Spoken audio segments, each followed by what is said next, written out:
Hi hello friends, നമസ്കാരം. Welcome back to my channel Sree's cooking world. ഇന്ന് ഞാൻ വന്നിരിക്കുന്നത് ബനാന മിൽക്ക് ഷേക്കിൻ്റെ റെസിപ്പി ആയിട്ടാണ്. വളരെ പെട്ടെന്ന് തന്നെ ഈസി ആയിട്ട് ചെയ്യാൻ പറ്റുന്ന നല്ല അടിപൊളി ടേസ്റ്റി ആയിട്ടുള്ളൊരു ബനാന മിൽക്ക് ഷേക്കാണിത്.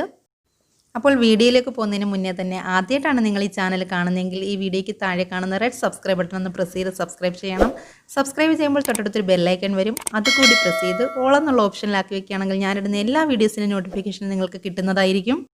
എല്ലാ വീഡിയോസും നിങ്ങൾക്ക് മിസ് ചെയ്യാണ്ട് കാണാൻ സാധിക്കും. ഇനി ബനാന മിൽക്ക് ഷേക്കിനുള്ള ഇൻഗ്രീഡിയൻസ് എന്തൊക്കെയാണെന്ന് നോക്കാം. ഞാനിപ്പോൾ എടുത്തിരിക്കുന്നത് ചെറിയ 4 പഴമാണ്. അത്യാവശ്യം പഴുത്ത പഴം തന്നെയാണ് എടുക്കേണ്ടത്. പിന്നെ പാല് 1.5 കപ്പ്. ഞാനിപ്പോൾ എടുത്തിരിക്കുന്നത് 250 ml മെഷർമെൻറ്റ് കപ്പിൽ 1.5 കപ്പാണ്. ഞാനിപ്പോൾ ഈ 4 പഴത്തിന് വേണ്ടിയിട്ട് ഇത്രയും പാലാണ് എടുക്കുന്നത്. തിളപ്പിച്ച് ആറിയ ശേഷം ഫ്രിഡ്ജിൽ വെച്ച് തണുപ്പിച്ചെടുത്തതാണ് ഈ പാല്. പഴത്തിൻ്റെ അളവും പിന്നെ മിൽക്ക് ഷേക്കിന് വേണ്ടിയിട്ടുള്ള തിക്നെസ്സും നോക്കിയിട്ട് നിങ്ങൾക്ക് പാൽ എത്രയാണെന്ന് വെച്ചാൽ എടുക്കാം. കാഷ്യൂനട്ട് 6 എണ്ണം എടുത്ത് 5 മിനിറ്റ് പാലിലൊന്ന് കുതിർത്ത് വെച്ചിട്ടുണ്ട്. അതേപോലെ തന്നെ 4 ഡേറ്റ്സ് എടുത്ത് കുരു കളഞ്ഞ് 5 മിനിറ്റോളം അതും പാലിൽ കുതിർത്ത് വെച്ചിട്ടുണ്ട്.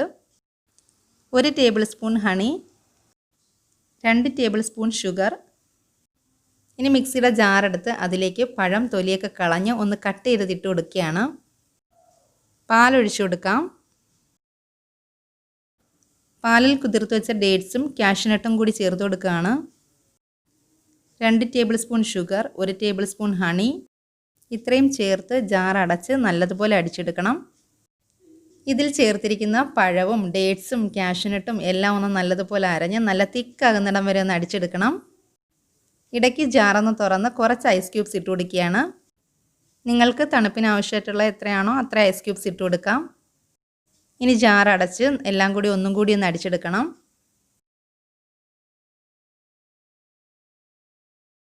ഇപ്പം ഞാൻ അടിച്ചെടുത്തിട്ടുണ്ട്. ഇനി ജാറൊന്ന് തുറന്ന് നോക്കാം. ഇതാ ഇപ്പോൾ എല്ലാം നല്ലതുപോലെ അരഞ്ഞു വന്നിട്ടുണ്ട്. ഇനി ഇതൊരു ഗ്ലാസ്സിലേക്ക് ഒഴിച്ചു കൊടുക്കുകയാണ്.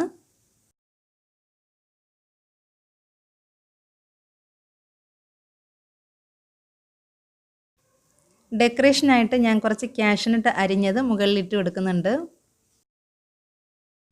കുറച്ച് ചെറിയ അരിഞ്ഞതും കൂടി ഇട്ട് കൊടുത്തിട്ടുണ്ട് മുകളിൽ. ഇനി 1 സ്പൂൺ ഹണി കൂടി ഒഴിച്ചു കൊടുക്കുന്നുണ്ട്. അപ്പോൾ നമ്മുടെ ബനാന മിൽക്ക് ഷേക്ക് ഇവിടെ റെഡി ആയിട്ടുണ്ട്. ഇതിൻ്റെ ടേസ്റ്റ് ഒന്ന് നോക്കാം.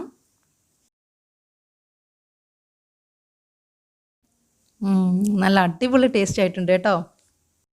നമുക്ക് ഈസി ആയിട്ട് തന്നെ ചെയ്തെടുക്കാൻ പറ്റുന്ന ഒരു ബനാന മിൽക്ക് ഷേക്ക് ആണല്ലോ ഇത്. നിങ്ങൾ ഉറപ്പായിട്ട് ഇത് ട്രൈ ചെയ്ത് നോക്കണം. ഫീഡ്ബാക്ക് എന്നെ അറിയിക്കണം. നമ്മുടെ വീട്ടിൽ ഗസ്റ്റൊക്കെ വരുമ്പോൾ എളുപ്പം ചെയ്ത് കൊടുക്കാനായിട്ട് പറ്റുന്ന നല്ല അടിപൊളി ഒരു മിൽക്ക് ഷേക്കാണിത്. ഈ വീഡിയോ ഇഷ്ടമായിട്ടുണ്ടെങ്കിൽ നിങ്ങൾ ലൈക്ക് ചെയ്യണം, ഷെയർ ചെയ്യണം, കമൻറ്റ് ചെയ്യണം, സബ്സ്ക്രൈബ് ചെയ്യണം.